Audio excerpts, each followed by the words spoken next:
Now today we shall be looking into the design of a bridge pier. Okay, here you can see the question here. Check the safety of the pier shown in figure 8.10. The pier supports a T-beam bridge of example 5.1. It is made using a plain concrete of compressive strength 10 Newton per mm square and pile foundation is provided for the pier. Design of bridge was actually covered earlier in example 5.1 as a T-beam bridge. So now we have to design the pier. Now the basic concepts regarding the design of piers, I think I had discussed when we had dealt with the presentation of loads. So most of the concepts as such are simpler to use, so I'm not going into much detail regarding the theoretical part. I'll directly go into the design. Okay, so you see this is the corresponding pier here. Okay, you see the dimensions of the pier are given to you. Okay, as well as the level of water, the high flood level is given to you. It is made of plain concrete M10, and then you have the corresponding piles below this level. Okay, so the total height of the pier will be 3 plus 0.8 plus 0.2 plus 0.2. Okay, then you have bearings, and then you have the longitudinal members of the T-beam, and then you have the deck slab here. Okay, then in the next figure, this is the elevation of the pier. The next figure, the corresponding cross section of the pier is given to you. Okay, so as such, this is actually a tapered section. So the width of the pier is remaining same 2.25, as well as this length 7.6 meter remains same in both these cases. Only this tapered portion here as such varies. Okay, so at the bottom, at the top it is 0.1 meter, as well as at the bottom it is 0.25 meter. Okay, and then you have the location of that bearing pads here, that is also shown here.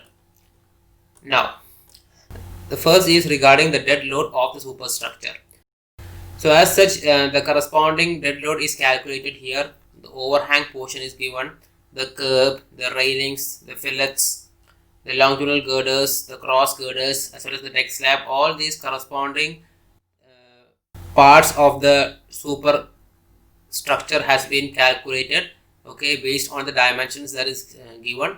Okay, and they obtained a total value of 1732.51 kilonewton. Okay, now in the question, I think the span of the bridge is not given here. Actually, the bridge is having a span of 15 meters. Okay, it is actually a continuation of the example 5.1 in this textbook. So you can refer to that PDF to understand the other details regarding the T-beam bridge. This is the total load of the superstructure. Now that load is distributed between two piers. So as such, on one pier, half of this will come, and each pier will carry two such spans. And here, assuming that both the spans are equal, okay, so as such, the author has given it 2 into 1732.51 by 2, that is 1732.51 itself. Okay, assuming that both the spans are equal, in that case, the load coming on the pier is 1732.51 kilonewton itself. Okay, and this part usually in the examination I'll give it to you. I'll give it to you this corresponding value directly, so that there is no need for calculating these parts. Then the dead load of the substructure, okay, that is actually the pier itself. So for that we have to calculate the weight of the pier. Okay, the calculations are simple. It is nothing but multiplying the volume with the density. Okay, the density as such we take it 25 kilonewton per meter cube and multiply by volume. I hope you can understand these corresponding terms of finding the volume. So I'm not going into much detail regarding that. So the pier cap at the top, the topmost portion is called the pier cap.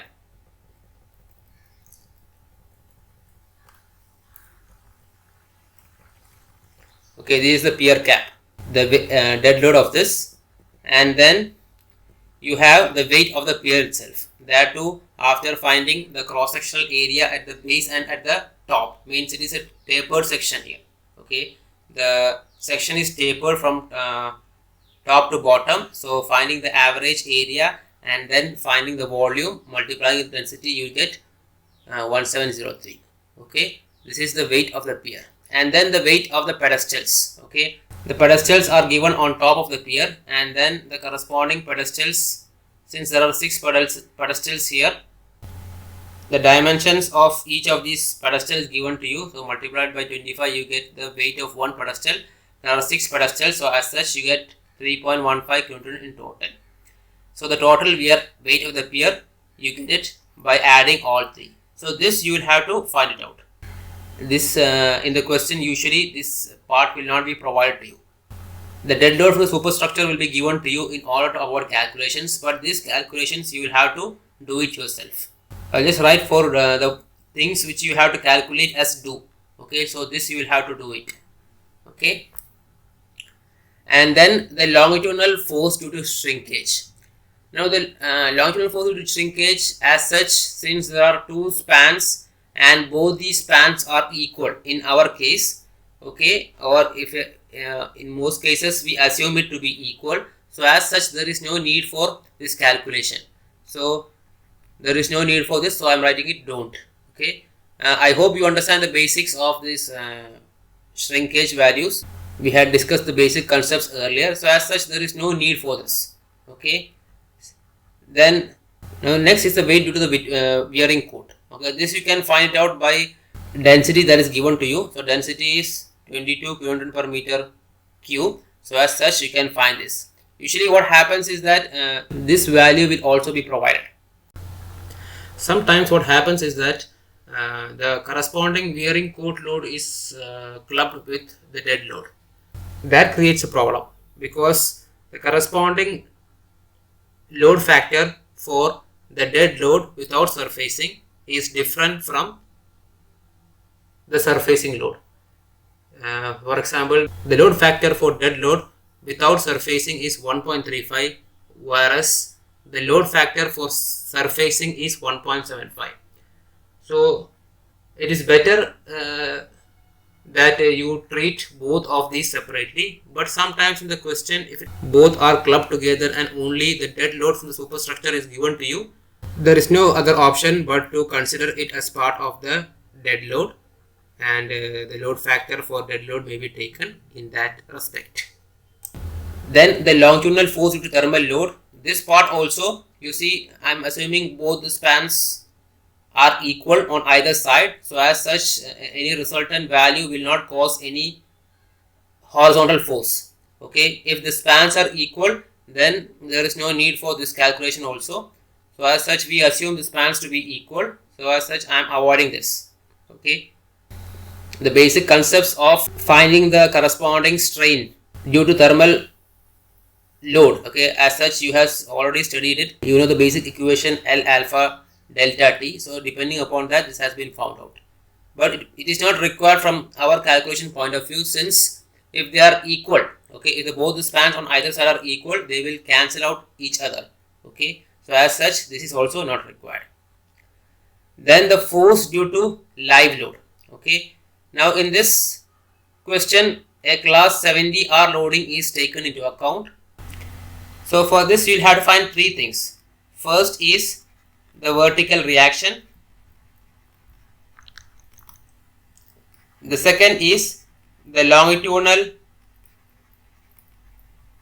bending moment, and the third one is the transverse bending moment. Okay, now usually in the examination the corresponding force due to live load will be provided to you. Okay, now in case if it is not provided to you, you can easily calculate it. Okay, so first if you look into the vertical reaction, okay, so how to find the maximum value of vertical reaction. Okay, you simply place the load, since this is a track load, so you simply place it equally on both sides. Okay, so as such you will get the maximum value of vertical reaction at these two. Okay, so that as such calculation is given to you in this here. Okay, and in this case the longitudinal bending moment will be 0 if it is equally distributed on either side. As such the longitudinal bending moment is 0, okay, and then the axial load on the pier, it is given as 770 kilonewton, okay, due to both these reactions combined together.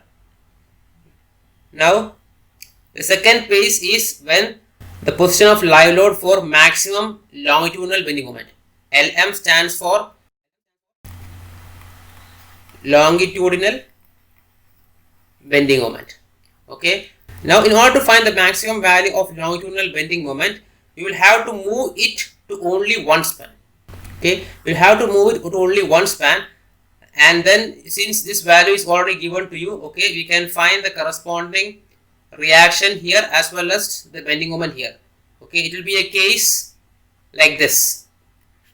Okay, so you have the corresponding load here, you have the reaction here, that is 0.675. 0.675 as such indicates this corresponding distance. Okay, you have the load that is coming like this. Okay, so as such this will be the position for finding the maximum value of bending moment at this pier here. Okay, I am finding the bending moment at this pier here. So bending moment at pier.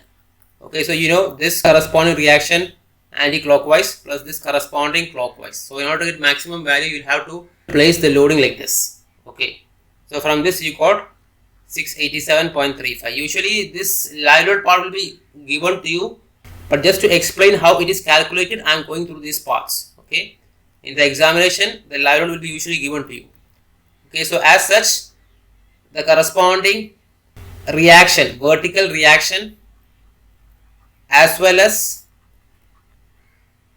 longitudinal bending moment, okay, for this corresponding case is given to you. This is 687.35. this is much smaller than, okay, when the corresponding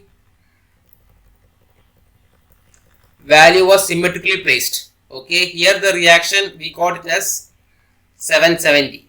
Okay, so this is maximum vertical reaction. Okay, now if you want to change the loading for finding the maximum longitudinal bending moment, what happens is that the reactions get reduced, but you get the maximum value of longitudinal bending moment. This is the maximum value of longitudinal bending moment. This is vertical reaction. Okay, next is to find the transverse bending moment. Okay, the maximum value of the transverse bending moment.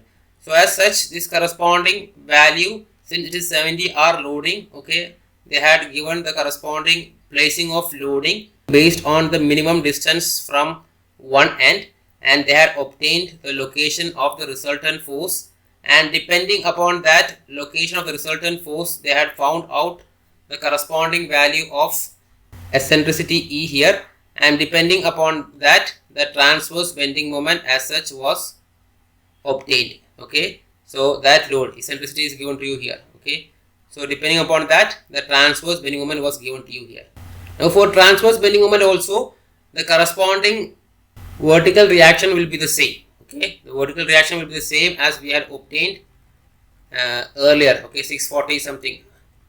Okay, 687.35. The vertical reaction will be the same for this case also. Okay, so there are three cases. Okay, there are three cases. First, maximum vertical load, and then you have maximum longitudinal bending moment, and then third we have maximum transverse bending moment. Okay, but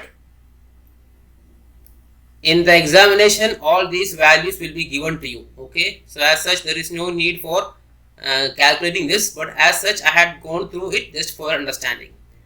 Then comes the braking effect. Okay, now braking effect will also cause a longitudinal braking effect will also cause a horizontal force, okay, which will result in a bending moment. Okay, so as such if you remember it earlier I had told you, okay, the corresponding braking force is 20% of the live load and it will act at a distance of 1.2 meter above the deck. Okay, there is also no need for including the impact factor. Okay, there is no need for including the impact factor. So depending upon that, you see the corresponding reaction as such has been obtained here. Okay, by simple statics. Okay, so you have this force here, you have the corresponding distance here, the top of the wearing coat layer here, and then the depth of the longitudinal girder, and then you have the corresponding pedestal as well as the bearing here. So that is also being taken into account, and depending upon that, I had obtained the reaction here. Okay. Now that reaction, as I told you, it is not exactly the center, but it is slightly off. Okay, depending based on the figure you saw it earlier. Okay, 0.675 meter as such. So depending upon that, we can find the value of the bending moment. Okay, here the corresponding value of bending moment has been obtained. Okay, after calculating the braking force as well as the lever arm. Okay, so F into Z will give you the moment. This corresponding portion will also be given to you. So as such, in the examination, there is no need for finding this. Okay. Now this is the moment at the top of the pier. Okay, and similarly at the bottom of the pier, at the base of the pier, the corresponding moment has been found out. Okay, once you know the value of R value, okay, you can obtain the value of longitudinal bearing moment at the bottom, that is 570. Okay.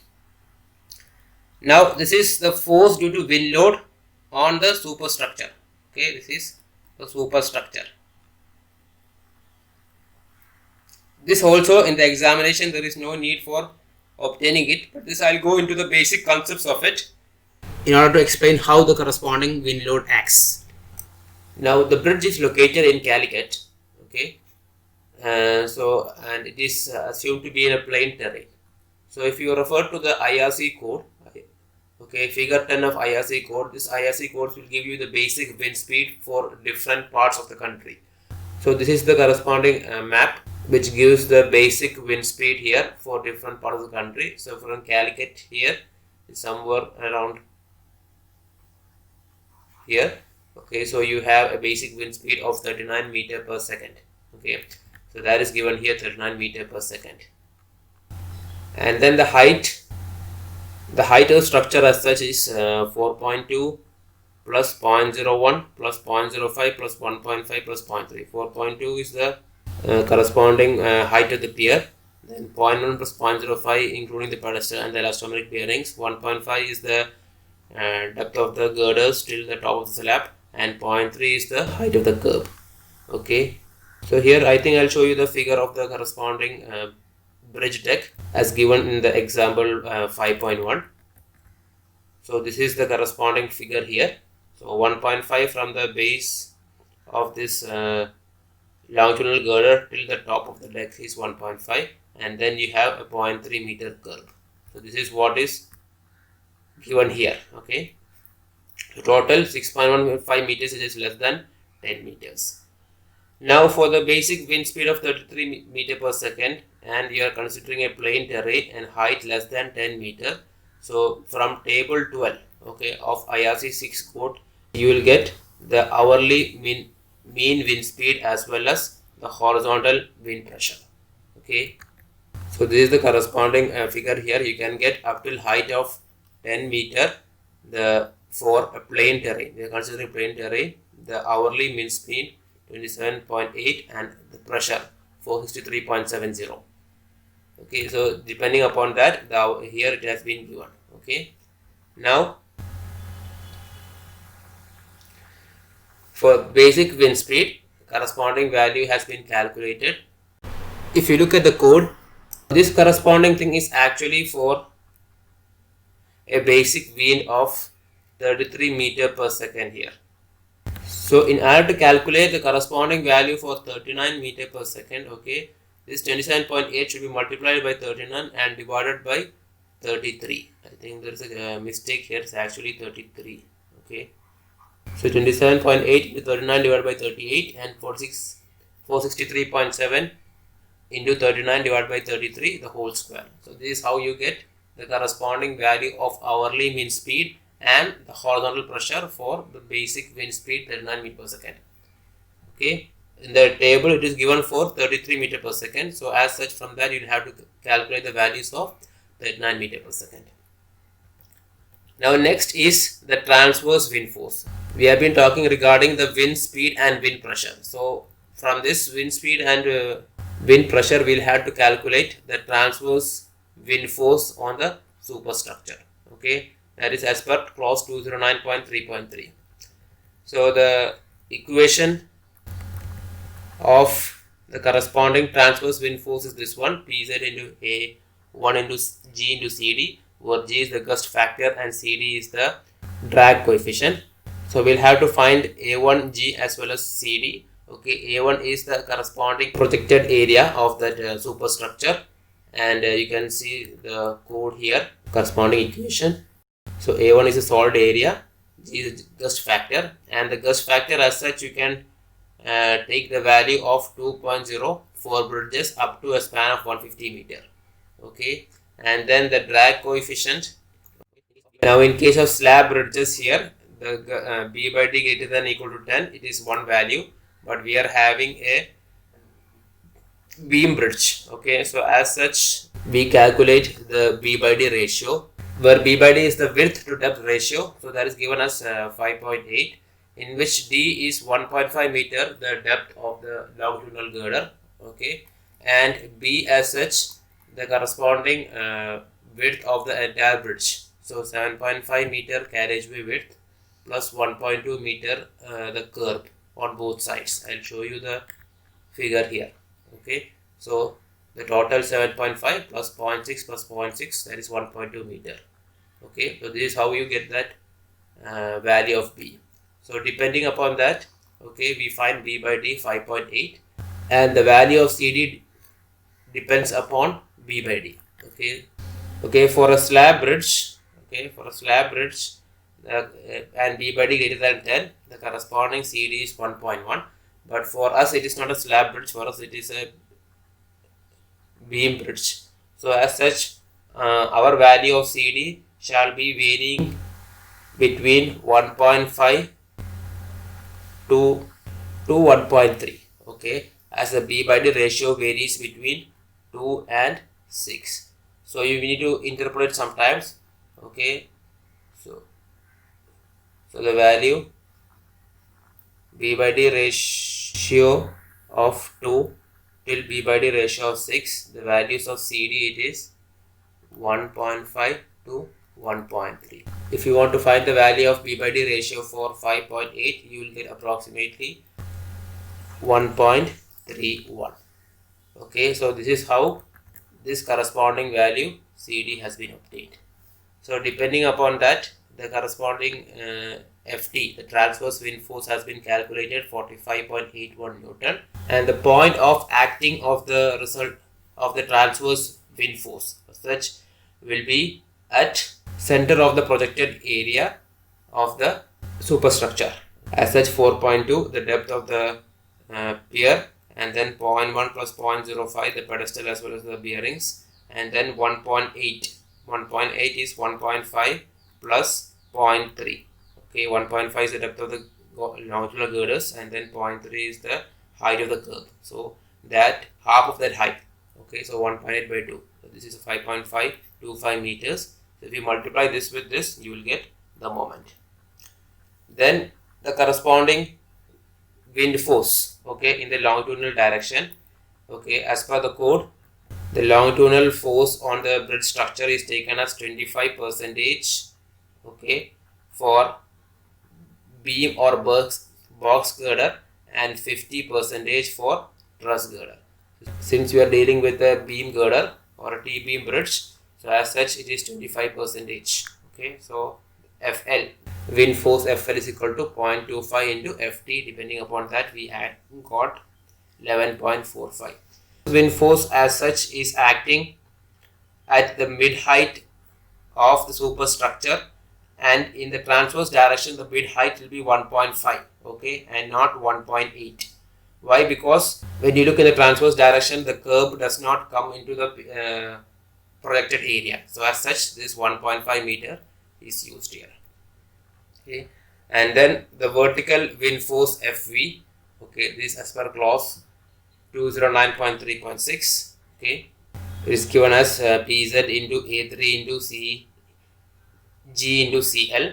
Okay, this is the corresponding equation in the code.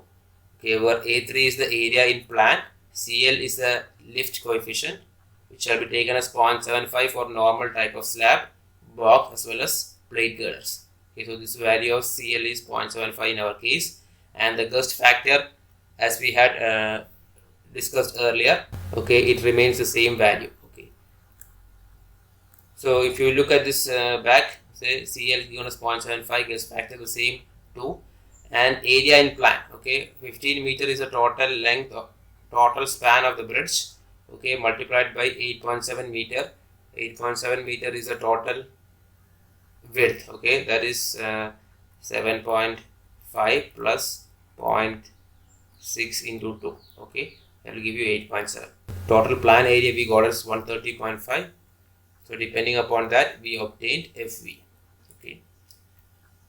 So as such, as I told you, this is the wind force on the superstructure which we have been calculating, and the examination most probably it will be given to you. I had discussed these concepts here just to give you an idea of what how to calculate the corresponding wind force on a superstructure. Now next is the wind force on the substructure. So this you will have to calculate. Okay, this will not be given to you. You will have to calculate the wind force on the substructure, that is on the piers, as per the clause 209.4 in the IRC 6 code. Okay, now this corresponding pier in the question is a tapered pier. Okay, so in case of a tapered pier, the thing is that we will have to divide that corresponding tapered section into a number of regions. Okay, and we will have to find the wind force on the corresponding pier at different regions from the bottom. So in this figure you can see they are divided into a number of regions here, and then they are calculated the wind force based on that. Okay, provisions are given in the code are as per clause 209.4 of the IRC 6. So this 209.4, okay, the design wind force substructure. So FT shall be the transverse wind force on the pier shall be calculated as as per the expression given in 209.3.3. The same equation which we had used for the transverse wind force on the superstructure, the same equation must be employed for the substructure also. Okay, so the same equation must have been given to you. Okay, yeah, here the same equation is given to you. Okay, in it the thing is that the corresponding value of CD will be different. Okay, the corresponding value of CD will be different. That CD will depend upon the cross section area of the pier. So you can see here that the corresponding value of CD depends upon the T by B and H by B ratio as per the table 3. So table 3, if you look into the code, okay, the corresponding depending upon the plan shape T by D and depending upon the height to breadth ratio H by B, okay, 1 for H by B 1, H by B 2, H by B 4, etc. The values are given to you here. Okay, so depending upon that you have to choose the value. Now since you see, since it is a tapered section, okay, the corresponding T by B value and as well as the H by B value will change. At each different height, the H by B value will change. Okay, so in the PDF here, okay, depending upon the different regions, they had calculated T by B as well as H by B for each region, and based on that they had calculated the CD and finally the FT at that corresponding region. Okay, so then the resultant height from the base of the pier, that is given by Z, and the bending moment by multiplying Z and FT. Okay, so as such they had calculated this for each of these regions, but in the examination I don't need for each of these regions as such. Okay,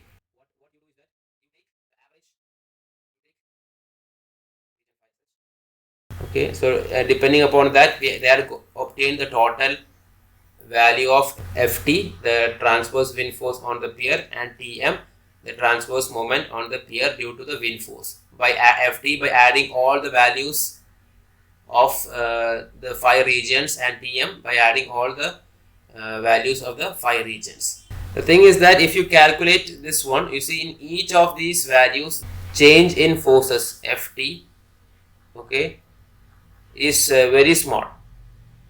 Okay, the corresponding change in forces is very small. So in the examination, what I would like you to do is that I want you to find the value of T by B as well as H by B at the mid height. Okay, at the mid height, and depending upon that, get the value of Ft at the mid height and multiplied by the corresponding distance from the base till the center of the pier or the mid height, and then obtain the value of Tm. Don't go for dividing this area into a number of regions and calculating. Go for a simpler one. Okay, in order to make the calculation simpler, this method can be adopted. Okay, the value may not be exact, but you will almost get the same value. So how will you find the average value? Okay, for that we first calculate the T by B ratio of the pier at the mid height, where H is the height, okay, the total height of the pier. We can consider it as 4.2 meters, and we will take the B value, the section almost at the center. For example, I consider this section for the time being. From this we get the value of B, that is 2.39 meters. So the T by B ratio and the value of H by B. Okay, so H will be the height that is up to the mid height of the column, which I had shown by the line that is drawn here, divided by B, the average width 2.39 meters. You will get T by B as well as H by B, and from which you will get the value of CD and the area of the corresponding pier. Okay, projected area of pier 4.2 multiplied by the average value, say 2.39 itself. Okay, so 4.2 into 2.39. So you will get a value of A. Then G is 2 itself.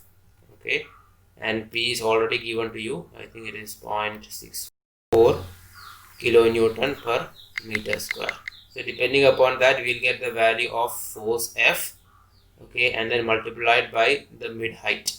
Okay, we'll get the value of transverse bending moment. Okay, so it's almost will be equal to the same as that you had obtained here. Okay, there will be very slight maybe variation. Okay, so I want you in the examination to go for that corresponding calculation instead of finding in separate regions. Okay. Now, as such, since the code does not provide any provision for finding the wind force in the other direction, okay, so we can neglect that part. Okay, so as such, if this is a pier like this, okay, code provides provision for finding the wind force only in this direction. Okay, there is no as such any provision for the substructure, okay, in this direction. This provision is not there. Okay, this has been given.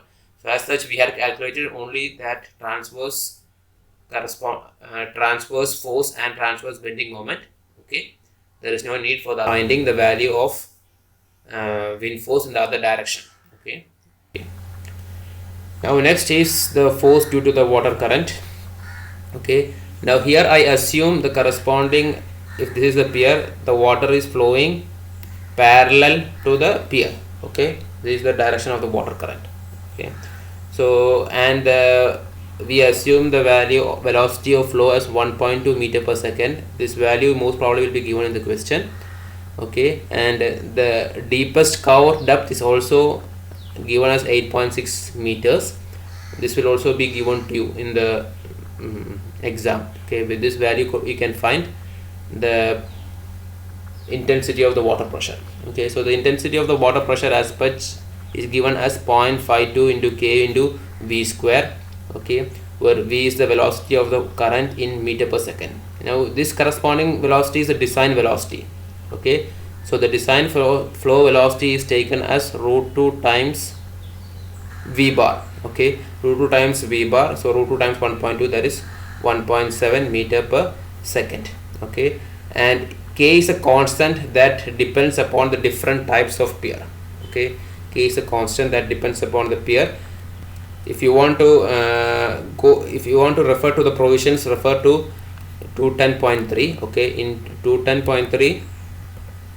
So as such, you can see in 210.2 the corresponding equation is given, okay, and K as such is a value that depends upon different shapes of pairs, okay. So as such, okay, our shape is like this, okay, our shape is belongs to this corresponding category, okay, pairs with triangular cut.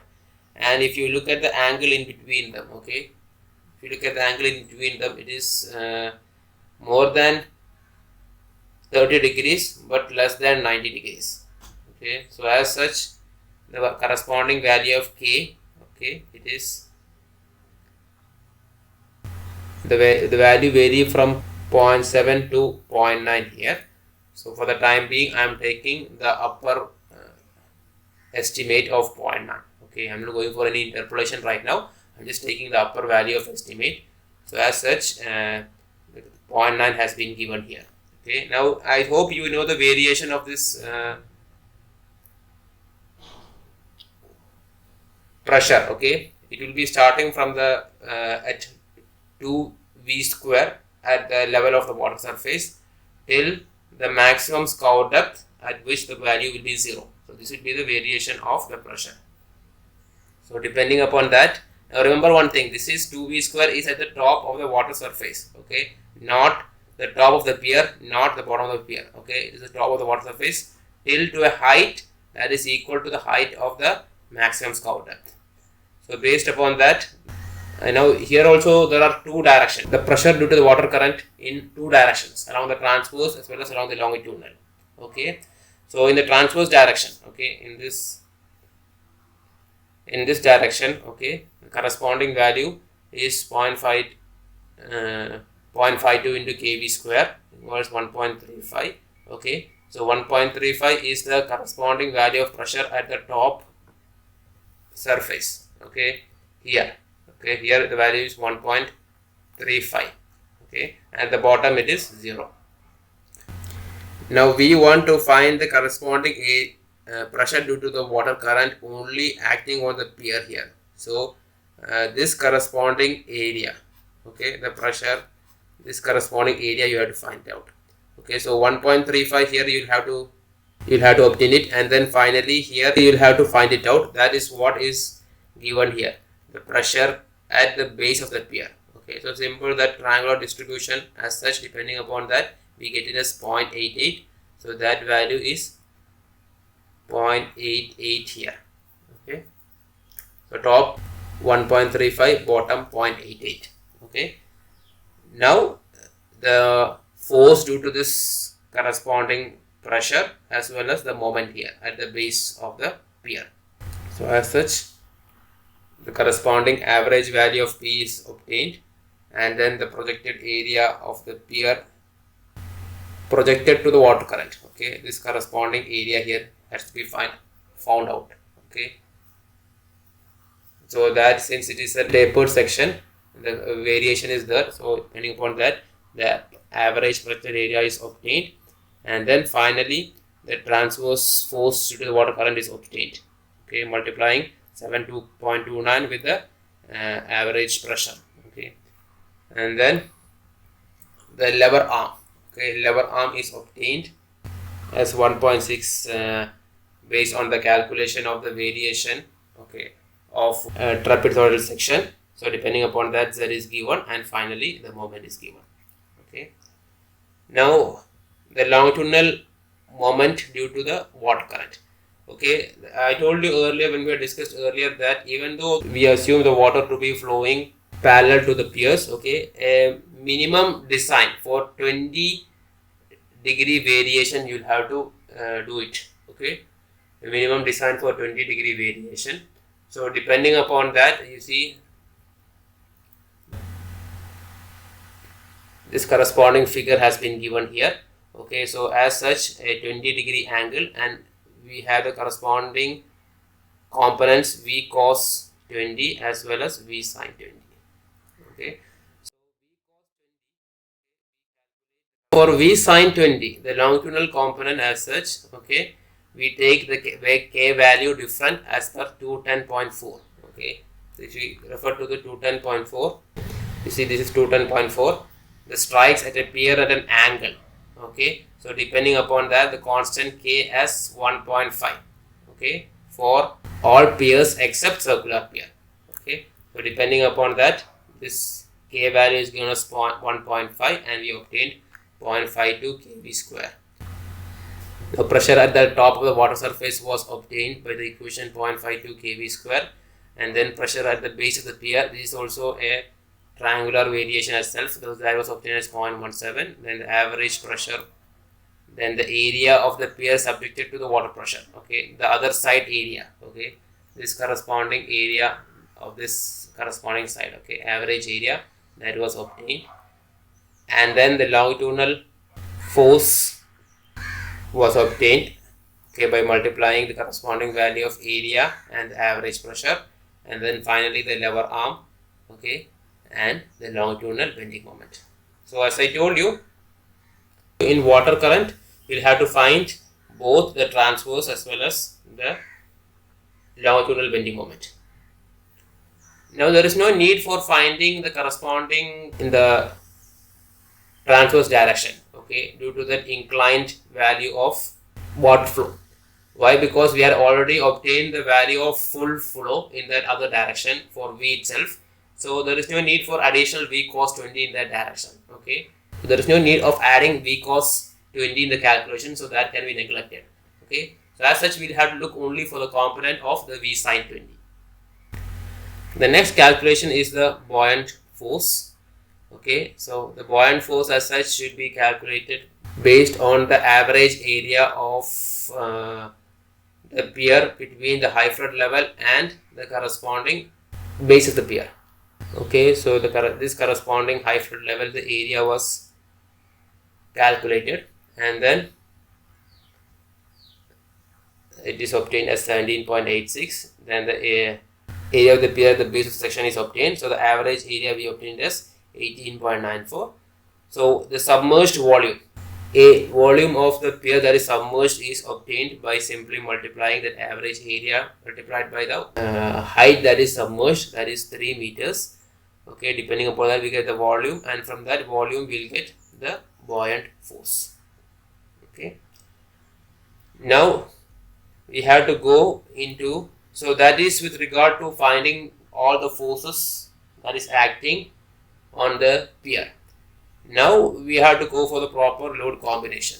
Okay, now there are two combinations usually that is taken. One is the live load as the leading load and wind load as the leading load. So you don't need to go for both of them. I'll be asking only one, that is live load as the leading load in the examination. Okay, so as such go for only one of these combinations. Okay, now the combination as such you must have seen earlier in the code. So this is actually for finding the corresponding the strength parameters. So the table B2, okay, in the IRC code, okay, table B2 in the IRC code for verification of structural strength must be taken into account. So the dead loads, okay, the permanent dead loads as such 1.35 combination, okay, and due to the wearing code as such it is 1.75. okay, so in this this one maybe I'll be giving you the both separately. The corresponding value of 1.35 is 1.75. Then the corresponding live load. Now there are, if I am taking live load as the leading load, then the corresponding value of 1.5. okay, if it is an accompanying load, then 1.15 must be taken into account, but here I am taking only one case, so only 1.5. And then we come to the wind load. Now wind load I am not taking as the leading load, but I am taking as the accompanying load here, so as such the value is 0.9. okay, then you have the corresponding water current forces. Okay, water current forces as such it is 1. okay, and buoyant force, the force due to buoyancy, it is 0.15. so this is the value that is given in the combination in which the live load is the leading load. I am not taking this into account. Okay, I am having only one of this. So 1.35 dead load, 1.75 into surfacing, 1.5 into live load, 0.9 into wind load, 1 into water current, and 0.15 into the buoyant force. Okay, so as such, go for this combination. Now, in this corresponding PDF, okay, you see I told you a number of cases are there in the placing of the live load. Okay, a number of cases are there in the placing of the live load. Okay, depending upon that value as such, okay, these tables, there are a number of tables that are drawn here. Okay, there are a number of tables that are drawn here for each of the different cases of the live load. In one case, it was finding the maximum value of the LL reaction, the vertical reaction. Okay, that is what is in table 1 here. And then in the other case,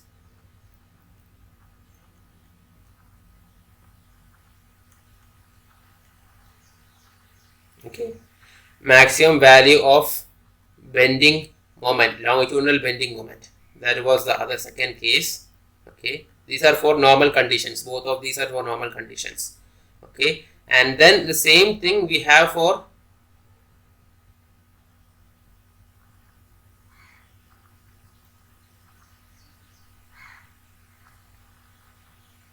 okay, the same thing. There is maximum LL, so maximum vertical reaction for high flood situation, and finally again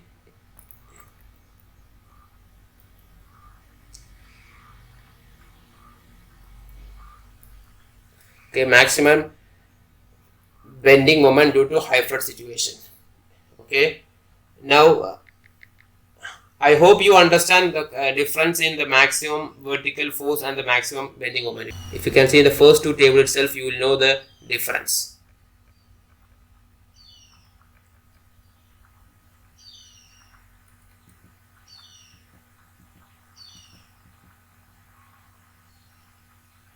Okay, so this is for maximum vertical reaction. You can see that here the vehicular load is 770 and the transverse bending moment is 847. Okay.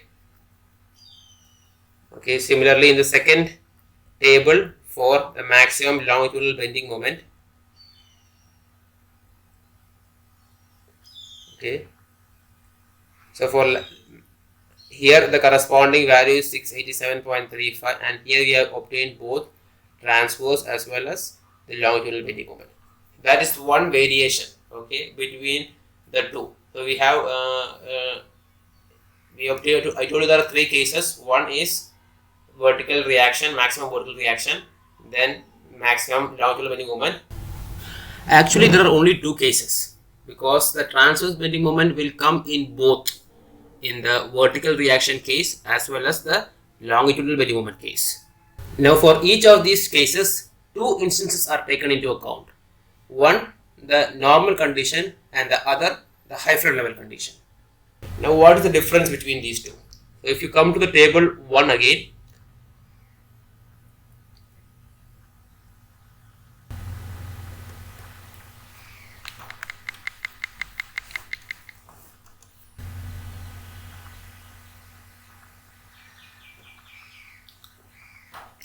there is no corresponding value of forces due to the water current and buoyant force in table 1. That is due to the normal condition. But in table 3, okay, this is also for vertical reaction. In table 3,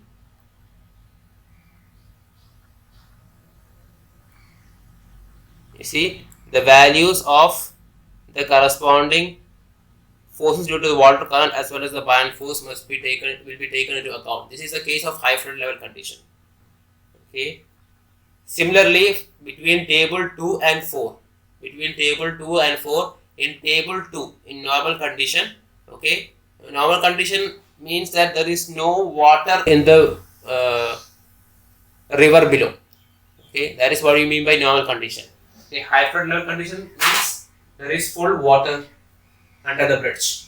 So the same thing is repeated for table 2 and 4 for the maximum longitudinal bending moment case. Okay, in which in one case that is a normal condition with no buoyant forces and forces due to water current. In the other case, in table 4, both these have been included. But in the examination, I will ask you for only for high flood level condition. Okay, I would ask only for high flood level condition, and I will give you only one table. Okay, most probably I will giving you the table for the maximum longitudinal bending moment case. So as such, I will give you only one table. So there is no need for all these 4 tables and checking for all the 4. Okay, you need to only one table is required. Okay, and that table is for high flood level condition. Okay, for longitudinal bending moment taken into account.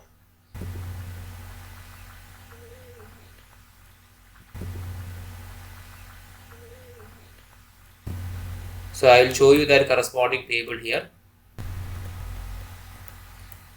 Okay, this is the corresponding table here for maximum longitudinal bending moment and for high flood situation.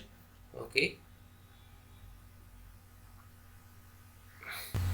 Now depending upon that corresponding combination, design combination, that is 1.5 dead load plus 1.75 surfacing load, etc. That combination, depending upon that combination, okay, you'll have to find the value of maximum vertical force, the maximum longitudinal bending moment, and the transverse bending moment. Okay, all as per that combination. Okay, so for each of these, you will have to find it out, the maximum value of P, LM, and TM only for longitudinal level, only for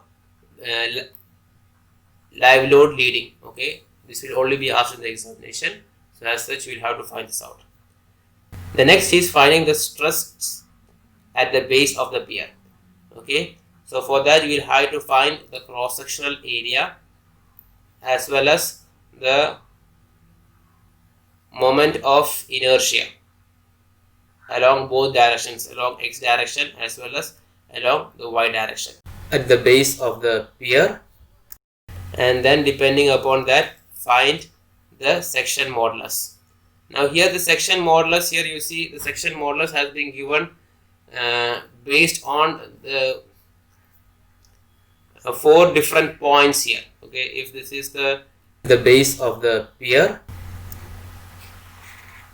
okay, point A is given here, point B is given here, I think point C is given here, and point D is given here. Okay, this is the x-axis and this is the y-axis. Okay, but as such, it's actually the 2 sides. Okay, the 2 sides is what I would like to call it. Okay, this side as well as this side, and this side as well as this side. 4 sides, that is what I would like to call it. So as such, the section modulus has been obtained for the 4 corresponding sides here. Okay, in both directions, x as well as y.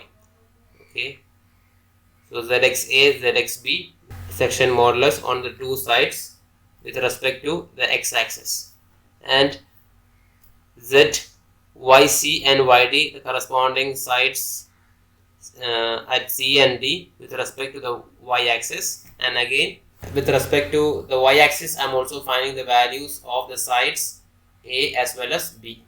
Okay. Now the critical stress points. The critical stress points at all of these different points or all of these sides. Okay, sigma A will be P by A plus, okay, longitudinal bending moment by ZXA, transverse bending moment by ZYA, and sigma B P by A minus the same longitudinal bending moment by ZXB, transverse bending moment by ZYB. Okay, so there is a difference here, ZXA and ZXB here.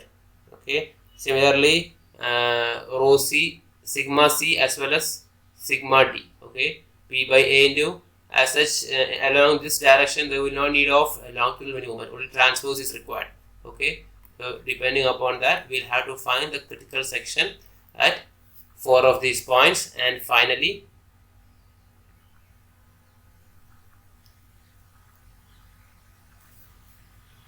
Now that too only for one condition. Here all the 4 conditions have been given to you. You will have to find only for the maximum longitudinal bending moment for high fluid level condition. Okay, in the examination that alone is sufficient. Okay, if you have time, go for the normal situation, but otherwise do only for high fluid level situation. Okay, this all the corresponding sigma A, sigma B, sigma C, and sigma D are obtained for all the different cases, which I don't want right now.